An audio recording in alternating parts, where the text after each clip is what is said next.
100% жителей Ингушетии против войны в Чечне, и они морально и оказывают помощь. Сколько здесь находится? Порядка, в самые тяжелые дни было до 120-130 тысяч беженцев на территории Ингушетии. Оказывали помощь, и сегодня оказываем помощь, и сегодня сделаем все.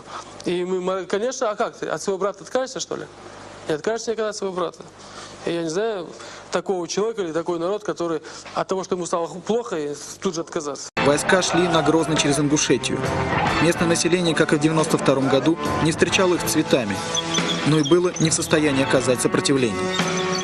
Аушев требует от жителей республики соблюдать спокойствие, прекрасно понимая, что один неверный шаг, один шальной выстрел даст повод для втягивания в войну Ингушетии. В первые дни войны Ингушетия приняла на себя удар. В республику потянулись вереницы беженцев из Чечни. Аушева в Москве стали обвинять в том, что на территории республики создаются специальные лагеря для укрытия чеченских боевиков.